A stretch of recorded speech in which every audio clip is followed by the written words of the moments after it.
fellow environmentalists, mindset changers. We continue with our series of environmental programs. Today we are talking to Rolf Shenton, and we want to look at conservation from a farming perspective. We've heard so much about conservation farming, but very little seems to be known about the details involved in conservation farming and how they can be applied to fields by subsistence farmers and on a commercial level.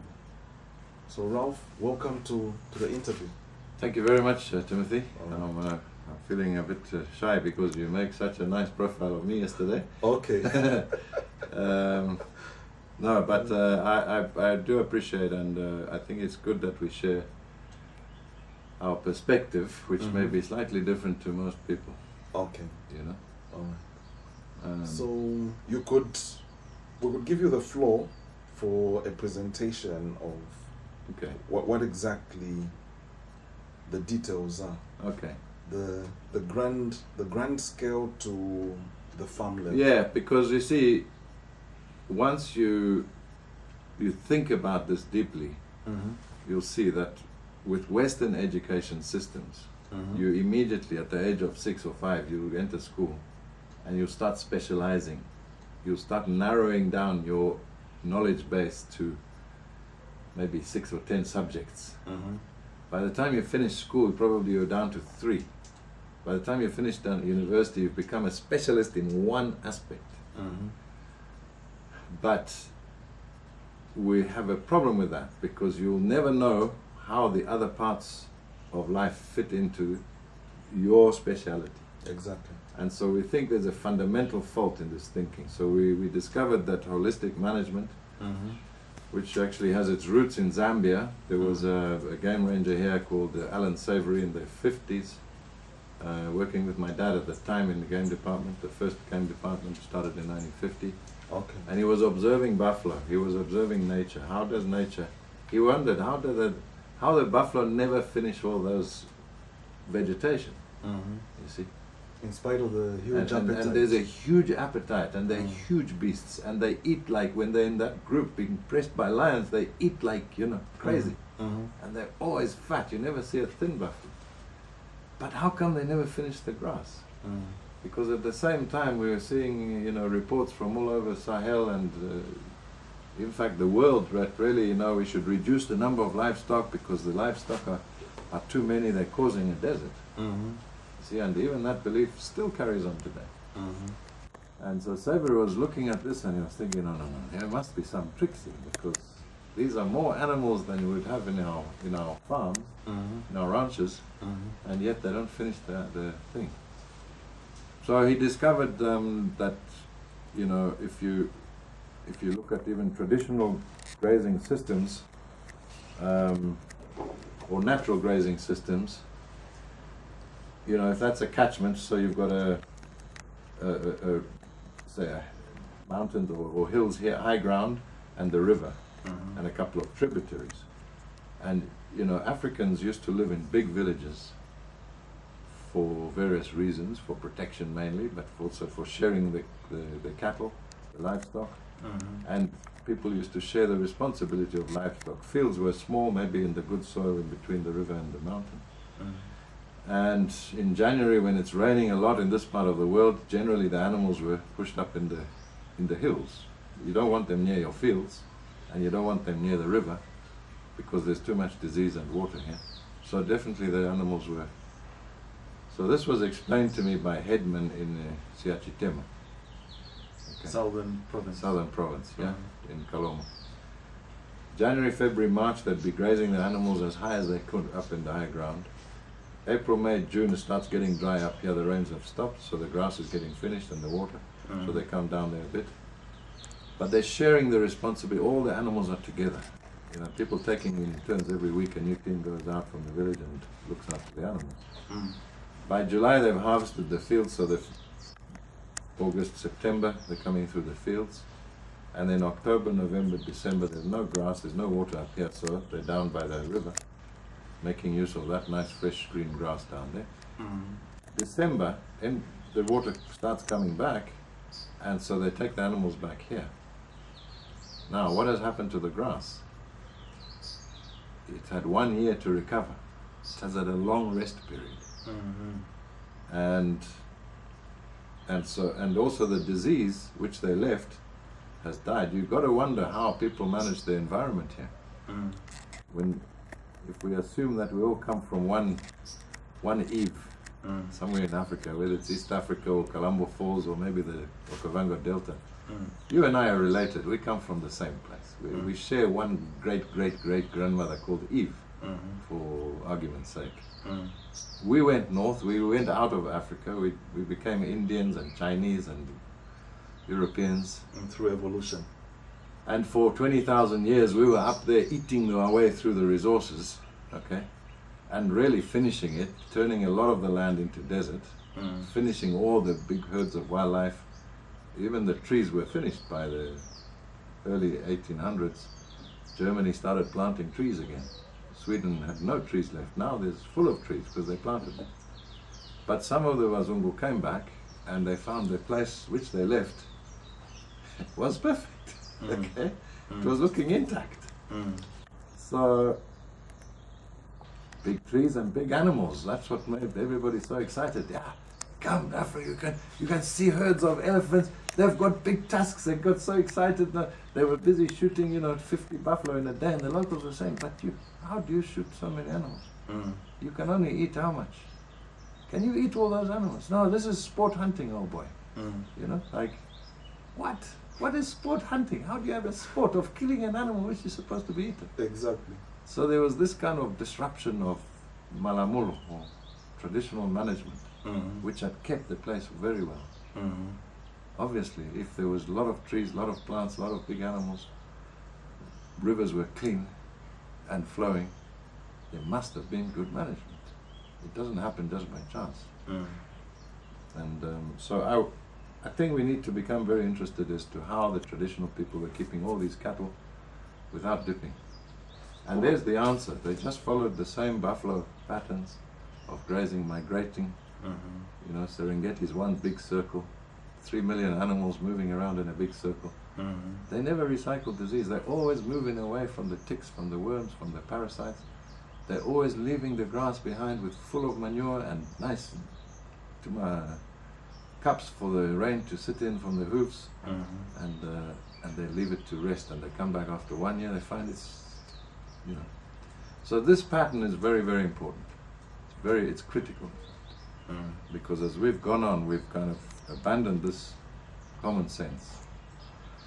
And we've started putting fences, and the result of fencing a piece of land and just leaving your animals there for a long time, like us Wazungu brought that idea, very clever for a short time, because your animals will go around and they'll pick all the nice sweet grasses, and they'll be contained, you'll have less labor to look after them. You don't have to worry, you can just put water in one corner and they go for their own drinks. They take care of themselves. But after some time you've got a desert, because the plants never get a chance to grow. And so it's this rest period which really Alan Savory discovered, that all plants need a rest period, all vegetation areas need a rest period, so there has to be some kind of rotation. And once he started in 2004 changing his management on a ranch which he had bought just to prove the point. 2005 he had more grass, because he had impacted this area, and then he rested it, came back after 1 year, found it was better. 2006 it was much, much better.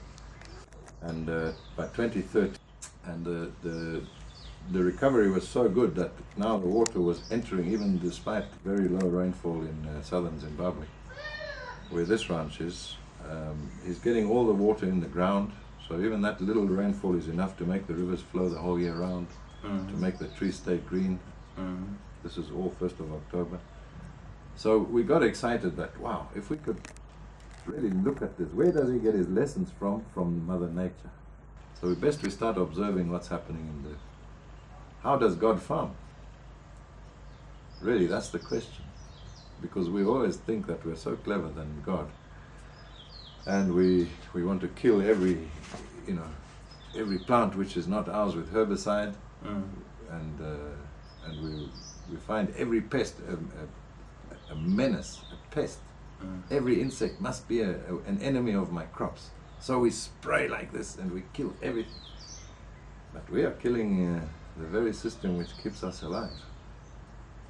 And so really we start looking at how do we make this work? How do we... When I was young, I was born in Kafui, the place looked like this. There were big animals, elephants and big trees, big herds of buffalo. In my life, I've seen Zambia turn into this, and we're sprinting in this direction. Heading towards desertification. Well, yeah, we are. And there's parts of southern province now. Mm. If you go there, there's very few plants that can grow, actually. A few trees are still alive if they're not cut, but generally they get cut. But the grass does not grow. You can just go to Munali here, and you'll see across Munali there's that big area going down to the Wombo. Mm. The grass won't grow even. After the rains, there's still no grass. So it's become a desert already. It does not hold water. There's no water here. There's no carbon.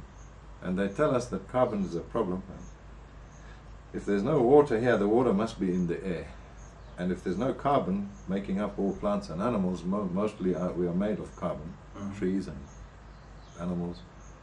You know, we make of many things, but mostly carbon. If that carbon's in the air and the water, then definitely we're going to see climate change. And so, but obviously climate change is a symptom. We cannot treat climate change. How are you going to solve climate change? The only way to get this water back in the soil and the carbon is to grow more things. Mm-hmm. So we need to focus this side. Forget about the climate change, forget about the desertification. Just know that if you continue managing the way you are, you're going to end up here.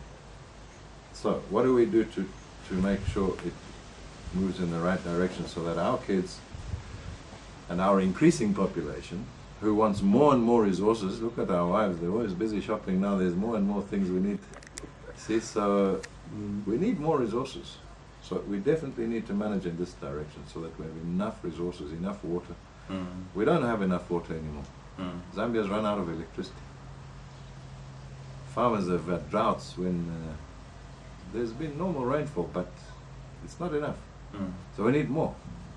So this is the idea of why we formed Grassroots Trust, was to try and see, okay, what needs to be done? How can we make sure that every decision we make as humans or as Zambians is moving us in the right direction so that our kids are secure, that we have enough water, enough fertility to grow plants and animals.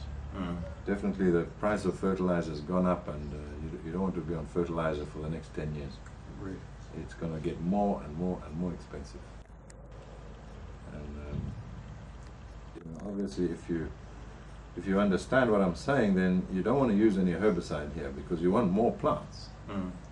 So any poisons that kill plants are out. So stop using poisons. That's definitely one of the critical things. Then if you have any understanding about nature and the soil, then you know that, you know, in 1 cubic centimeter, a tiny bit of soil like this, of healthy soil, you'll have 1 billion species of bacteria. Beneficial bacteria. Every little species is doing it different. 7 billion individuals. Now, would we want to spoil any of those? We don't want to kill them because we don't know how they work. All we know is that as a whole, they maintain our soil fertility. Because God doesn't use fertilizer. And so, again, we don't want to use any kind of poisons that kill animals. So if we put that context, then we'll see that, well, we may have to change our mindset a bit and our management on our farming quite a lot, you know. And the interesting thing is that if we go back to traditional management, we would see that people actually relied more on natural plants and animals for agriculture. So for them, agriculture wasn't about cutting the forest and growing some maize or soybeans. The agriculture was about harvesting their food, fiber and energy needs from the whole ecosystem. farming the forest, farming the wildlife, farming the fish in the river, was all part of farming. You know, and then somehow in this colonial period, we've lost that. We've narrowed it down for political or whatever other reasons. Government wanted to manage the forest in every village. See, so they took the owners, the management of forest away and said, no, you villagers, you don't know what you're doing. See? Yeah, we're going to manage it from Lusaka. So we're going to put a forestry officer here. And everybody says, yes, Bwana. Then we're going to take your wildlife away. We're going to put national parks. You're not allowed in the national park, you see. This is for tourists. Yeah? And this is where wildlife will live. And they'll stop harassing you in the village. But, you know, you're also not allowed in the wildlife. So we separate wildlife from people. And at first people were happy because these animals were eating my crops and harassing my kids. They were happy. They accepted. Now after some time they realized that, wow, actually we've become poor because these animals used to provide us good food, you know, good materials for building, for making clothes and whatever else, the leather, shoes. Actually food, fiber and energy was very important from these ecosystems. And so now, even the fish, you know, the government will tell you, no, this river, it's your river, but these fish are ours. You're not allowed to fish for 3-4 months a year. You know? Everybody's saying, but how are we going to eat? We're fishermen. You see. So people get confused and people got a bit mixed up now. And then some even stranger ideas came. I mean, government started this early burning project to behavioral practice to try and protect trees from late fires. And that was an official program instituted. It's still an official program. Early burning. Early burning is an official program. Okay. You can see it in the policy of wildlife and for forestry. Okay. That's their main management, in fact. The only management really which they do in forests is to burn early. Okay. Okay. And but it has a negative impact, of course, right? fire and water don't go together, you know. Fire and water are enemies. Fire and growth are enemies. Fire and plants are enemies. If you put fire anywhere, you're going to have less. You're going to be this way. So fire is definitely one thing we need to think about. How do we manage this without fire? Obviously, when there were a lot of animals, wildlife, all over the whole country, there wasn't much to burn. And so the big fires which they're worrying about today, the reason for early burning is to protect the trees from these big fires. But that's because you've got no animals. There's too much grass. But if there were a lot of animals, they would have eaten that grass. There wouldn't have been anything to burn. By the end of the year, the late fires wouldn't have happened. In fact, traditionally, it was only the headman who was allowed to burn. You know, and I've checked with a lot of old people about this. It was not any child going to school throwing matches like this. It was really, you know. Anyway, I mean, today the burning is extreme. Yeah. So now, if you look at a graphic of the fires across our region, Mozambique, Malawi, Zambia, Angola, and some of Congo, not Botswana. The yellow part is representing these are all the fires. Fires. Yes. Okay. Intensity of fires. So there's a little bit of burning in South Africa, but they don't have much to burn, and they're very careful. It's actually a big mulando in most countries in the world to burn. To burn. But here you even get thanked because it's the government policy, right? So you find kids are throwing matches all the way to school. If they feel cold in the morning, they'll start a fire just to, the whole bush goes up. But there's no mulando, there's no penalty. Because it's government policy, which is a kind of insanity, came from confused science. There's no evidence that burning would help keep more water. Fire and water do not go together. And with plants, if you want more plants, you don't want to put fire or poison. So really we need to stop burning. But it's not easy now. We don't have the animals to keep all the grass down. We've lost 95% of the big wildlife. And we've lost, I don't know, we've lost probably 80% of our cattle actually over the years from Dinkete and, you know, bad management. We keep our cattle in disgusting kraals, knee deep in mud, full of disease. This was never done traditionally. These cattle would move from kraal to kraal. They would never be sitting the whole rainy season in a kraal like this. But we think this is normal. This was actually at an agriculture station. I won't tell you where because I don't want to get people in trouble. But it was actually at an agriculture station where I found these cattle lying in their own mud and the ticks and the diseases going round and round, and they can't sleep. They can't lie down, so they're exhausted. By morning they go out, they look for the first tree and they go to sleep. They're thin because they never get a chance to sleep and eat. So that's how we keep our cattle today. But really, once and if you look at a place which is burnt, I mean, a healthy ecosystem, this picture I took on the way down to Luangwa Bridge, what would you find to eat here? Absolutely nothing. It looks dry. What would a goat find to eat here? Why would you burn the land like this and make it so devoid of any food, any water? There's no way any water will stay here. And even the trees have died because it's so cooked. So really, fire is our biggest enemy, and this is really the richest part of the planet. This is where we have the most biodiversity. We've always talking about how much water we've got in Zambia, and yet we're the poorest people now in the region.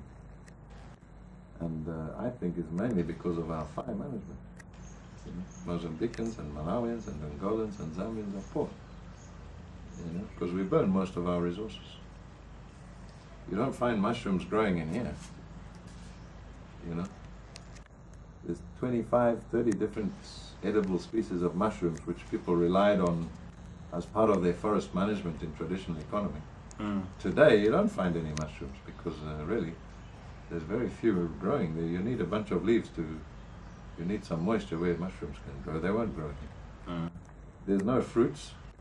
Well, there's very few fruits, which people relied on, maybe 50, 60 different type of fruits. Through the year, there was always something ready, either mushrooms or in Delele, there's 25 different type of Delele, minimum, maybe more. Insects. Traditional economies relied on all these type of things. In Munkoyos, there's these type of roots and tubers, which, if you go up in the north, people know about 20, 25 different ones. Insects, maybe 35, 40 different insects, which people used to rely on for food and year-round sustenance. You won't find any here. And that's mainly because we burn. So we've got to change management. And it's not something we can do, not one person can do it. We cannot convince governments to stop burning, because the reason they do early burning is because they think the village is going to come and do late burn. So we all need to sit down together and convince each other that we need to change. If we want more resources, we need to change our management. All of us. We all need to adjust. Nobody's right or wrong. It's something that we've all made a mistake on. And we need to be humble here. We need to repair our relationship with nature so that nature gives us and our children a good future. And for that we need more water and more fertility and more trees and animals. So that's the kind of context. We cannot rely on fossil fuels, because those are definitely, we're aware of that. My generation and yours is quite aware that fossil fuel will run out in our lifetime. Well, it has run out. Cheap fossil fuels has already run out. Now they're looking in the very difficult places to find oil.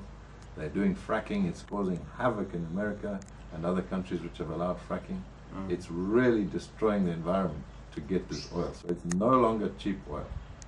We're now having expensive oil. So very soon we need to get off fertilizer, because fertilizer is oil. We need to reduce our dependence on big machines, because there's no replacement for oil. You cannot grow oil like finding fossil fuel. It's, fossil fuel is millions of years of accumulated growth, condensed. We don't have that option. There's no other technology right now. There's no other fuel source. So we need to really shift quickly and get off oil. So it's going to be small-scale farmers. That's what we think, the future. That's what the UN thinks. If you look at the 2013 report by UN, done by 65 scientists. They say the future of food, fiber and energy production is got to be from small-scale farmers who are not dependent on big machines, who are not dependent, who find it easier to do mixed cropping, who find it easier to harvest forest products where you've got 1 kg of mushrooms in 1 hectare. You can't do that with a machine. You don't have machines which can steer in the forest. So all industrial production may have to come to an end. And the beautiful thing is that Zambia's still got this knowledge. If you go out in the villages, people know all these forest products. Today there may be 40 million hectares of forest still remaining in Zambia, half the country, more than half the country. Each hectare has at least 1 kg of mushrooms today as we speak. That's 40 million kgs, which is 400,000 tons. 400,000 tons of mushrooms. That's enough mushrooms to feed the whole world just from Zambia's forest today. But if we manage it like this, there's not going to be any mushrooms, you know. And each day of the year, there's some kind of product out there which can help sustain rural people. So why aren't we doing it? Why have we changed? You know, partly it's because of this colonial idea that, you know, people came from other parts of the world where management is very different. They live in environments which are permanently wet, where you can plow and your soil doesn't get destroyed. There's no dry season in Europe, North America. And so the management was very different. You cannot apply their management here. And so really we need to start investigating what kind of management works best here. And in my opinion, most of the answers are in traditional knowledge, traditional management. And so you should be listening to your mbuya, not your... There's richer knowledge. Your books from... the tradition. Yes, and there's so much knowledge and that's gone. And economies that were viable. Yes, they were not commercialized. And so we have to help people do the maths, do the sums, do the business. You know, how much can you get for your mushrooms if you sell them on the side of the road? 5 kwacha per kg. How much can you get if you collect them all and start now aggregating them with your community, get them packaged nicely, get them cleaned up, move them quickly to the market for fresh, or dry them and package them for long-term storage. Value addition, preservation, conservation, or whatever you call it. And there's money there. 40 million kgs of mushrooms today. That'll feed the whole nation. That would get us out of debt if you add that to all the fruits and the tubers and the insects which are also available today, and we collect them and we bring them in. We don't need to plant anything. All these things grow, they grow naturally. And all we need to invest is a bit of money to stop the burning. And we've got an economy that's very exciting. And we can add other things. We can add honey. Doesn't cost much. Costs the same to put beehives in 1 hectare. You can put 20 beehives for the same price as planting 1 hectare of maize. But those 20 beehives will last for 10 or 20 years, and they'll give you 8,000 kwacha every year. Something like that.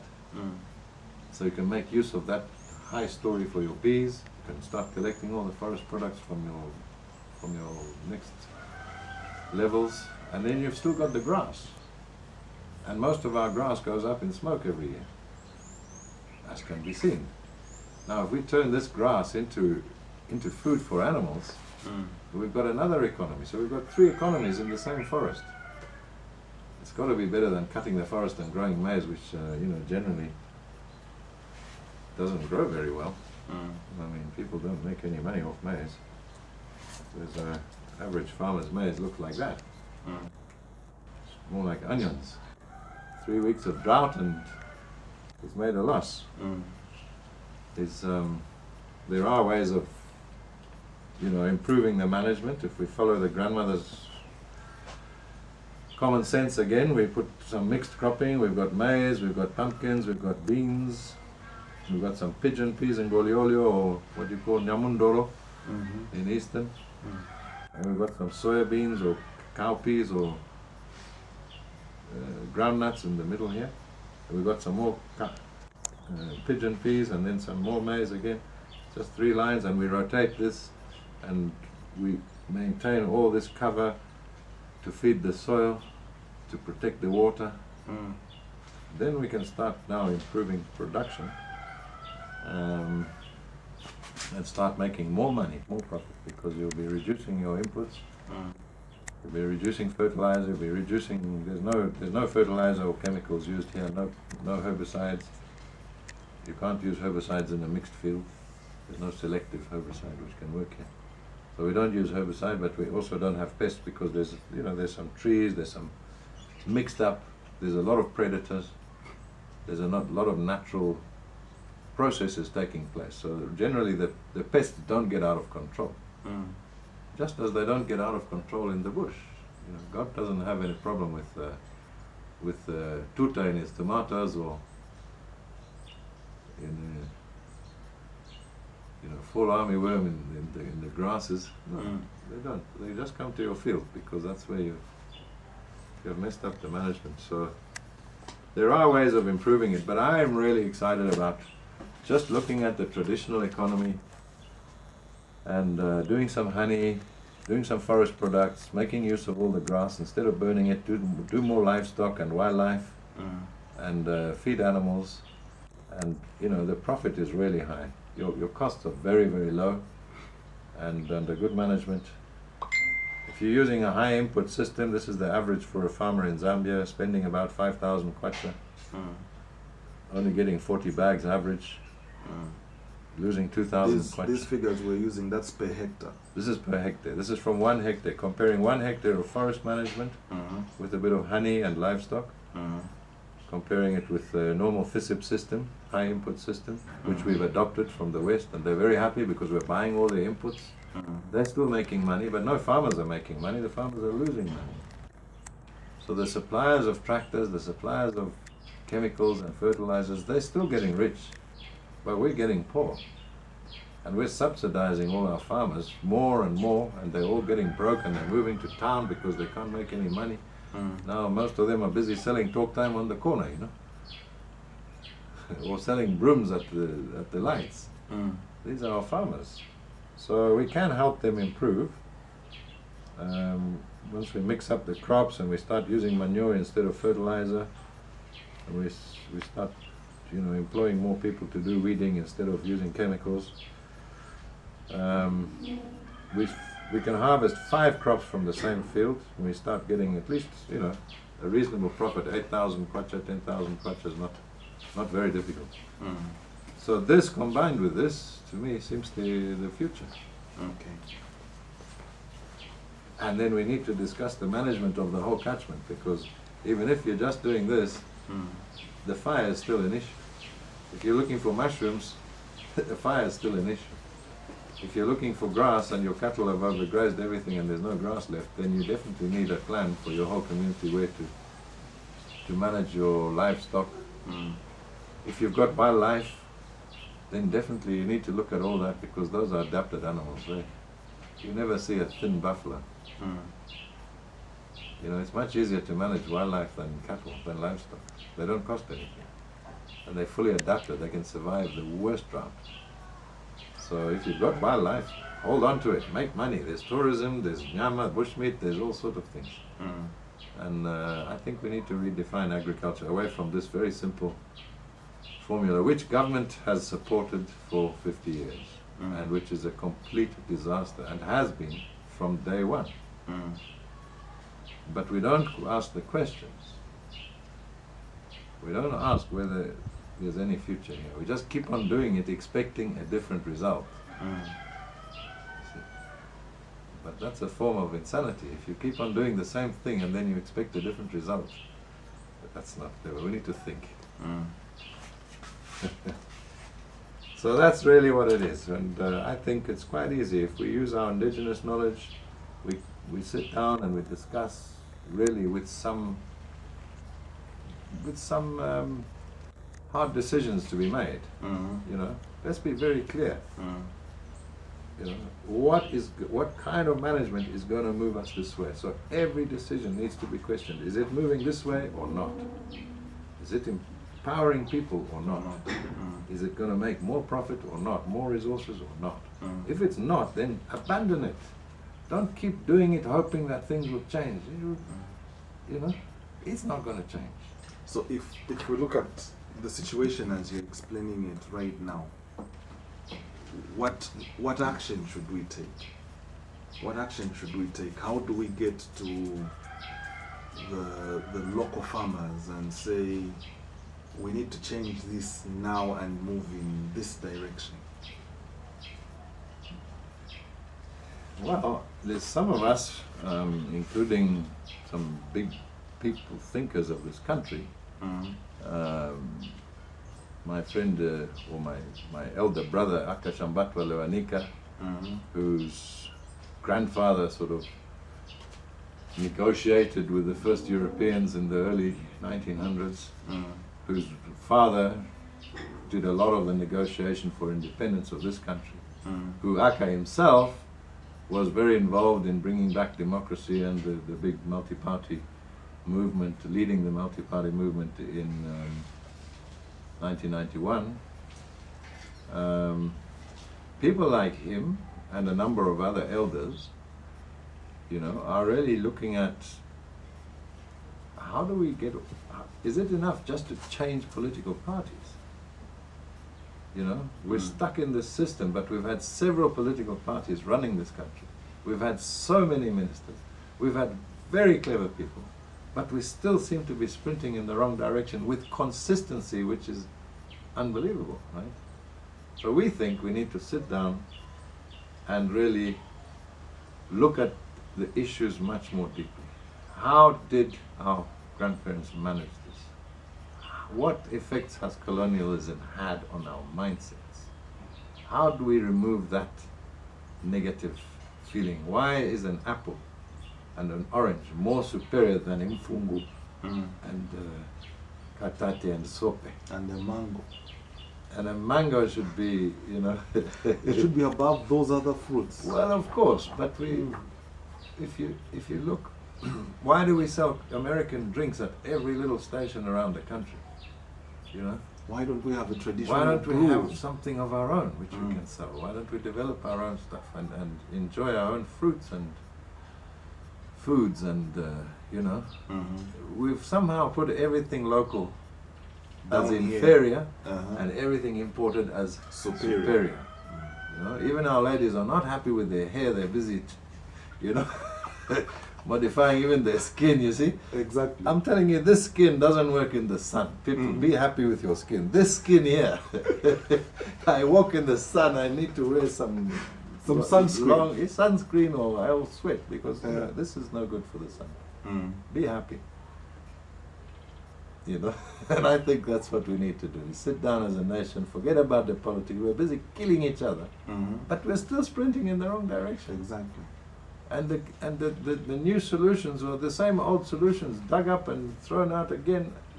They didn't work then, so they won't work now. Let's sit down and see what is really going to move us in the right direction and empower our people. We've left so many people in Africa behind. 70% have been wallowing in poverty. Yes, they used to live rich, wealthy lives. Maybe they didn't have cash. And that's one lesson we need to learn, is how to make money. You know? And I don't know who knows that, but we definitely need some help with that. Definitely. Some sustainable profits, you know, taking out a system, producing more in a sustainable way. I think that's what we need to learn as humans. And I think it's the same problem anywhere in the world, and I think Zambia is in a really good position, funny enough, to actually come up with a new way of development, of human development, which is regenerative, which actually improves the land, which is empowering, using the local people, all the people involved, not just a few who benefit. And let's see if we can make a new, and sell this idea to the world, you know. We could become the shining example for the world. How do we beat climate change? Exactly. I think that's really an exciting challenge. And if we pull our brains together, I'm sure we'll find the answer.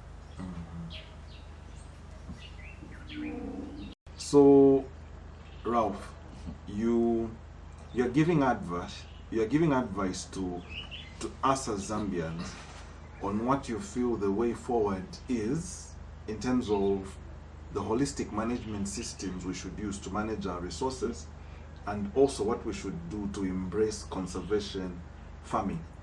But people might ask, Ralph, what do you know about Zambia? What do you know about What's Zambia? my qualifications Yes. to be advising? Exactly. Why are you chief advisor on conservation farming in Zambia right now? What's your background? What's your history? Partly, qualification is because my partner Sebastian, as part of Grassroots, has the best field in Zambia. Right? Okay. Yeah. He has the best field in He Zambia. has the best field in Zambia. Okay. He's making the most money. He get 12 tons of maize from this field. How large is the field? It's only 5 hectares, 5.5 hectares. Okay. But he does everything by hand. He's busy slashing at the moment. And No weeding. tractors. He has not a single machine. Okay. He's done everything by hand for 20 years. Wow. And right now he needs help. If anybody wants to help him and learn how to do this, go and help him weed, because he'll give you a free accommodation and food. You help him and he'll give you the knowledge. Okay. So go and help him weed. But he's really got a system which works. And the FAO and all the big NGOs have been interested, and we've been working with a lot of those. So we formed Grassroots Trust to really share this information amongst others who can take it out. We don't have the muscle, we're just very small, but we have the management. The management and knowledge. And then we've also got to know how to do this from using cattle on catchment level. So, you know, turning land into a productive thing is also a Zambian idea. This idea was born in Zambia. This idea is the way your grandmother farmed. It's mixed cropping. So I've been studying this my whole life. I'm born here in Kafui Park. When I was born, there were big plants, big animals. And that's how I know Zambia, okay? And I knew happy people. I knew very, very happy people who always had a stream close by. If they were hungry, they just walk in the forest and get food. We always used to go from towns to get food from the village. Today I'm seeing very unhappy people, very confused people, people who are going to town to look for food. Hunger brings confusion. And so in my, I'm getting old, I'm 57, but in my life I've seen a radical transformation from, a people that really knew what they were doing, how to survive, and now people are struggling to survive. And largely that is, I guess the basic reason is because Makonka Wazungu. You see, you've just automatically thought that this is the best superior way of farming. The and, African way is always to think the Western way is superior. Yes. Unfortunately, that's the mindset that's currently prevailing. Well, I think that's really what happens after colonialism, and you need to decolonize. We've never had a process to really decolonize. And get that and build confidence in our own management. And being here my whole life, I've really recognized that in the way people react, in the way people think, in the way people shop, in the way people, Look, I'm not complaining. I think it's a wonderful kind. I wouldn't be investing my whole life into this if I didn't think it was worth it. It's a country worth saving. It's a culture worth saving. It's a people worth saving. It's really wonderful people. Everybody I talk to comes here says, gee, Zambians are nice people. So let's keep it nice. And let's make sure we have enough resources. So, I've been involved in my whole life trying to help here and there. I used to volunteer to do little bits and pieces for my community. Grade the roads under Kaunda. I borrowed some graders from government. I fixed them. I put some diesel and I did the roads in Mukushi. I've explored a bit. I used to walk a lot. I walked from Mpika to Sinda once. Okay. I went on my bicycle. I even went into Malawi. I went down up there. I went across to Mpika. Okay. I tried to understand how my country is and what people live. I've drinking those big calabashes with Siobhan to a proper, not a 7 days beer. You see, it was very interesting, and living with people. We've been collecting honey in the forest, and so I know how people live a bit. I feel I'm a bit qualified because I've been observing for a long time. Mm. And my observation is that you have all the answers, but you refuse to listen to them. You know. And anybody who spends a long time, my son says, if you spend 10,000 hours on any issue, you become an expert.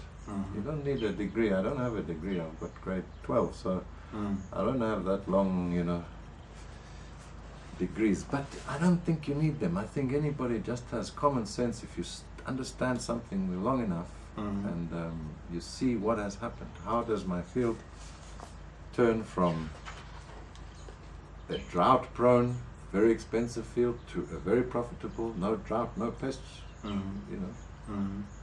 I've spent a long time understanding this, and I think I need to share this with my countrymen. All right. This has been a discussion we've had with Rolf on holistic management and conservation farming.